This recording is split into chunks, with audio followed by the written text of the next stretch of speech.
यदि आपका जीएसटी का रजिस्ट्रेशन कैंसिल हो गया है, यदि आपने अपना जीएसटी रजिस्ट्रेशन खुद अप्लाई करके कैंसिल किया है और आपका जीएसटी का रजिस्ट्रेशन कैंसिल भी हो गया है, कैंसिल ऑर्डर ऑफ कैंसिलेशन भी आपको रिसीव्ड हो गया है, इवन इफ ये हो चुका है, इसके बाद भी आपको जीएसटी का एक फाइनल रिटर्न फाइल करना ज़रूरी है।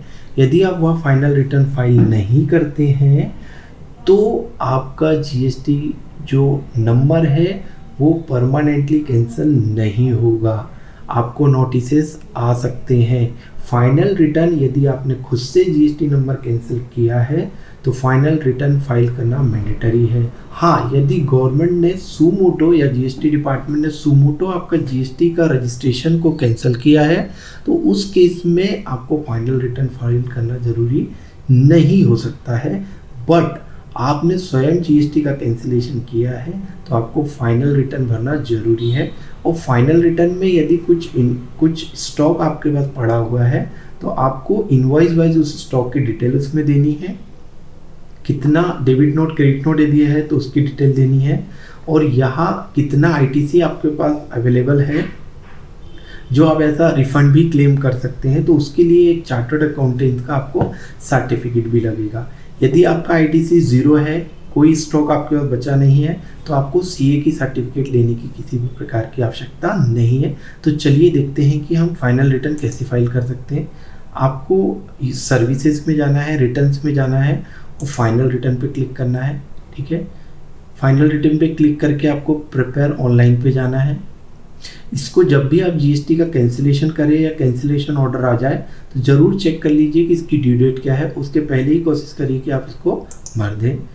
प्रिपेयर ऑनलाइन पे आपको जाना होगा, राइट, और आपको चेक करना होगा कि यहाँ जो है आपका कुछ आईटीसी आपके पास होगा तो आपको देखना पड़ेगा, या आपको कुछ अमाउंट पेबल वगैरह आपको, जैसे अभी देखिए यहाँ पे अमाउंट पेबल 10,000 का दिख रहा है, क्योंकि यह लेट हो गए है इसलिए यहाँ पे 10,000 की पेनल्टी यहाँ पे देखिए, late fees payable, late fees to be paid in cash. आप जितना लेट करेंगे आपके एनुअल रिटर्न, फाइनल रिटर्न जितना आप लेट करोगे आपको उतनी ही पेनल्टी पे करनी होगी। तो ध्यान दीजिए, जैसे ही आप अपना खुद का जीएसटी रजिस्ट्रेशन स्वयं कैंसिल करते हैं तो समय रहते ही उसका जीएसटी का एनुअल फाइलिंग भी आप कर दें, जो कि बहुत सिंपल है।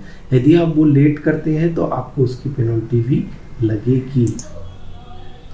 तो जो फाइनल रिटर्न है आपको within 3 month from date of cancellation of GST registration और date of order of cancellation which is later, मतलब 2 में से जो अधिक डेट है वहाँ से 3 मंथ के अंदर आपको GSTN 10 जो फाइनल रिटर्न है वो फाइल करना जरूरी है, अदरवाइज आपको पेनल्टी लगेगी। जैसे इस केस में आप देख पा रहे हैं कि 5,000 की मैक्सिमम पेनल्टी आ गई, और मैक्सिमम पेनल्टी जीएसटी में 10,000 की ही होती है ना। तो 10,000 की उसने यहाँ पे पेनल्टी चार्ज कर रहा है एज अ लेट फीस। तो इस को अवॉइड करने के लिए आप ध्यान रखें, जब भी आप जीएसटी का रजिस्ट्रेशन स्वयं से कैंसिल करें तो एनुअल रिटर्न GSTN 10 जरूर फाइल करें।